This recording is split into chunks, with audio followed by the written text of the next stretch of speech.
Welcome to The Explainer. Today, we're jumping right into the neuroscience of fear. We're going to look at how our brains cook up our most powerful, sometimes terrifying memories, and maybe more importantly, how we can start to reframe them. Okay, so let's start with a really big idea here, one that might just flip how you think about fear. The goal isn't to just erase a painful memory. Let's be honest, that's pretty much impossible. The real work is in rewriting the story around it. Like the slide says, to really get over a fear, we have to replace it with something new, something positive, and build a stronger connection in the brain. So to really get why we have to replace fear instead of just trying to erase it, we first need a clear idea of what it is and, what it isn't. And it all starts with the basic wiring of our nervous system.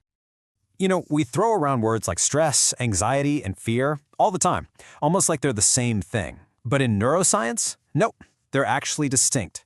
Stress is just a general physical thing. Anxiety is all about worrying about the future.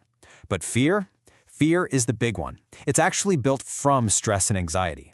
Think of it like this. You can't have fear without those two ingredients already in the mix. Now, this whole state of readiness is controlled by something called our autonomic nervous system. The best way to picture it is like a seesaw inside you. On one side, you've got the sympathetic system. That's your go, go, go system that gets you all alert and ready for action. And on the other side is the parasympathetic system, which is your whoa, let's chill system, guiding you to calm and rest. This constant back and forth is right at the heart of how we physically feel our emotions. Okay, so that's the body's general readiness switch.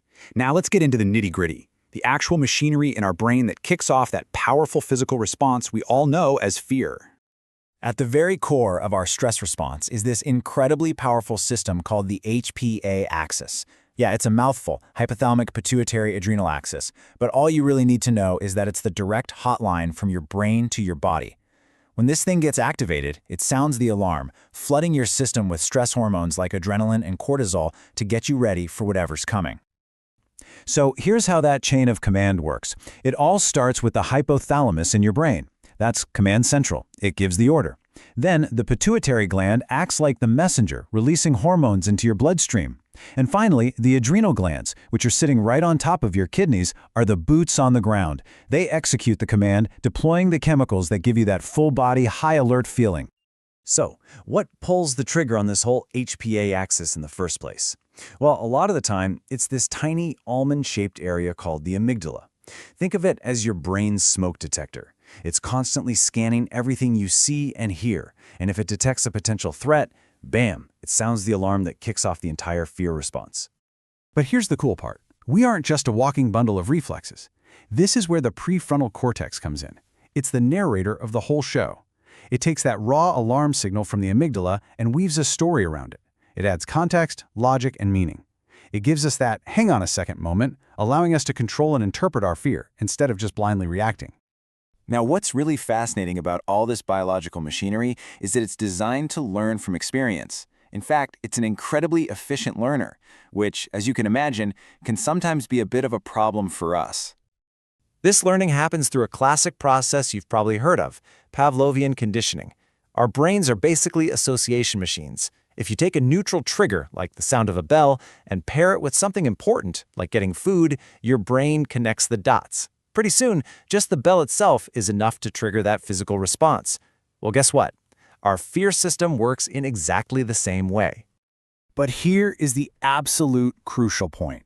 Unlike learning to, say, play the piano, which takes tons and tons of repetition, fear can be learned in one shot. That's right, a single, intense, negative experience is all it takes to burn a powerful, lasting memory into our brains. It's a survival mechanism, right? The system is designed to learn from danger and learn from it fast. And here is a perfect real-world example of how that one-trial learning works.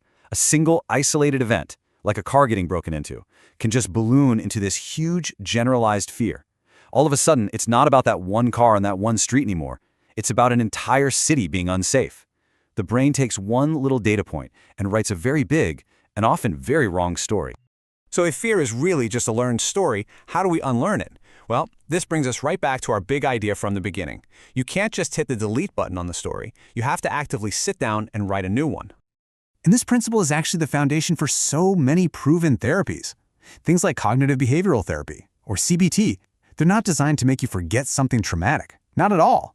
Their whole goal is to help you change the story you tell yourself about it, mostly through retelling it in a structured, safe way. Now, I know this might sound completely backwards, but the key to disarming a traumatic memory is to approach it, not run from it.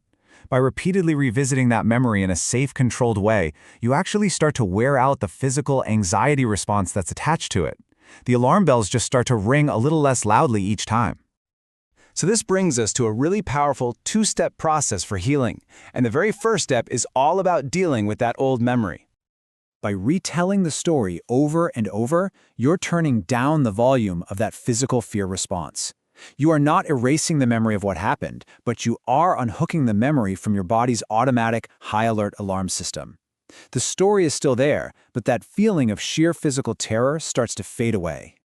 But just turning down the volume isn't enough. The whole process is incomplete, and the healing probably won't stick without this second, absolutely crucial step. You have to actively replace the fear with a new, positive, or even just neutral association. This takes advantage of the brain's amazing ability to create new meaning.